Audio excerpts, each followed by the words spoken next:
కాంగ్రెస్ దుర్మార్గం, ఫిర్యాదిగూడ మేయర్ పీఠంపై కన్ను, అవిశ్వాసం నెగ్గేందుకు దాడికి ప్లాన్. బీఆర్ఎస్ మేయర్ కార్పొరేటర్లను వెంబడిస్తూ 25 కార్లలో కాంగ్రెస్ నాయకులు, సఫారీ గ్యాంగులు. ప్రలోభాలకు లొంగని మేయర్ జక్కా వెంకటరెడ్డి, కార్పొరేటర్లు. తాజా పరిణామాలపై హరీష్ రావు సీరియస్.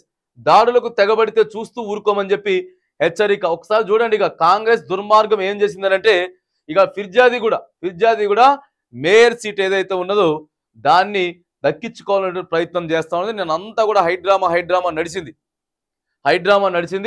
మా మేయర్ పై మొత్తం కావాలని చెప్పేసి కిడ్నాప్ చేయడానికి, లేకపోతే కొట్టడానికో దాడి చేయడానికో ప్రయత్నిస్తా ఉందని చెప్పి హరీష్ రావు కూడా నిన్న మాట్లాడుతున్నాడు.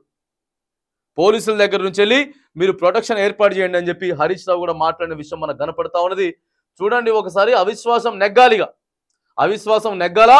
అక్కడ ఫిర్యాదిగూడ మేయర్ పీఠం ఏదైతే ఉన్నదో ఆ పీఠాన్ని మరి మేము దక్కించుకోవాలని చెప్పి చేసినటువంటి దుర్మార్గాలు, దారుణాలు నిన్న మామూలుగా కాదు, అసలు మామూలుగా కాదు. 25 కార్లలో కాంగ్రెస్ నాయకులు, సఫారీ గ్యాంగులు, 25 కార్లల్లో కాంగ్రెస్ నాయకులు ఆయన వెంబడించిర్రు. అయినా కానీ ప్రలోభాలకు లొగ్గకుండా మేయర్ జక్కా వెంకటరెడ్డి, కార్పొరేటర్లు, మేయర్ కానీ అక్కడ ఉన్న కార్పొరేటర్లు కూడా ససేమరా ఒప్పుకోలేదు. హరీష్ రావు అయితే కంప్లైంట్ చేస్తా ఉన్నాడు, దాడులకు తెగబడి చూస్తూ ఊరుకోమని చెప్పి కూడా హెచ్చరిస్తా ఉన్నాడు. ఫిర్యాదిగూడ మేయర్ పీఠం కోసం కాంగ్రెస్ పార్టీ దుర్మార్గంగా వ్యవహరిస్తోంది. ఎలాగైనా అధికారాన్ని చేజిక్కించుకోవడానికి అడ్డమైన దారులన్నీ తొక్కుతోంది. ఇన్నాళ్ళు నయానో భయానో చెప్పి చూసిన ఆ పార్టీ నేడు ఏకంగా ఫిర్యాదిగూడ మేయర్ జక్కా వెంకటరెడ్డిని, బీఆర్ఎస్ కార్పొరేటర్లను హత్య చేసేందుకు యత్నించింది. మున్సిపల్ కార్పొరేషన్ లో అవిశ్వాసం ఎలాగైనా నెగ్గాలన్న ఆలోచనతో దేనికైనా రెడీ అన్నట్టుగా వ్యవహరిస్తోంది. తమకు బీఆర్ఎస్ నాయకులు తలొగ్గకపోవడంతో దాడి చేసేందుకు యత్నించారు కాంగ్రెస్ పార్టీ నాయకులు. ఔటర్ రింగ్ రోడ్ పై 25 కార్లతో అనుసరిస్తూ వారిని భయభ్రాంతులకు గురి చేశారు.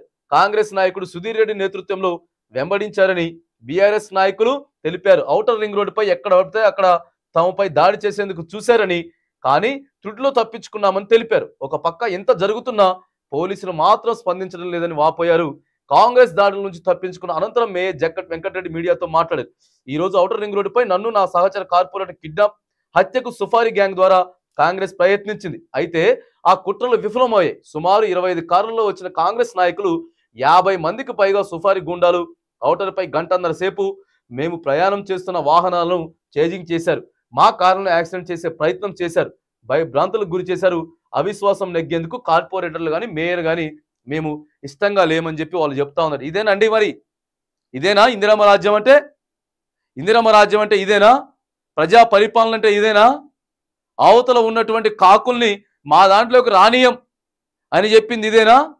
మీరు ఇచ్చినటువంటి మేనిఫెస్టోలో సీరియల్ నెంబర్ 3లో పెట్టినటువంటి మరి అవతల పార్టీ వాళ్ళని ఎవరిని మేము జాయిన్ చేసుకోం, వాళ్ళంతటా వాళ్ళు వస్తేనే తీరా మరి మీరు మేనిఫెస్టోలో పెట్టారు కదండి రేవంత్ రెడ్డి గారు, ఏమైంది, ఎందుకు తీసుకుంటా ఉన్నారంటే మేము పెట్టినాం కానీ మేనిఫెస్టో అసలు మేము రమ్మని అడుగుతలేము, కేవలం వాళ్ళంతటా వాళ్ళే వస్తున్నారయ్యా అని చెప్పినటువంటి మరి ముఖ్యమంత్రి గారు ఇదేంటిది 50 మందిని వేసుకొని 25 కార్లు వేసుకొని చంపడానికి, దాడి చేయడానికి ఒక్క మేయర్ కోసం వీళ్ళంతా ఇగో ఈ పార్టీలు ఇట్లా పడతా ఉన్నారు కాంగ్రెస్ పార్టీ వాళ్ళు. ఏం మరి సరిపోవట్లేదా? అధికారం ఉన్న పదవులు సరిపోవట్లేదా? ఎట్లా ఉన్న పదవులు సరిపోతలేవని చెప్పి కాంగ్రెస్ పార్టీ వాళ్ళంతా కూడా ఇగో ఈ దుర్మార్గానికి తెగబడ్డారు. ఇక ఇదే ఇందిరమ్మ రాజ్యం, ఇదే ప్రజా పరిపాలన.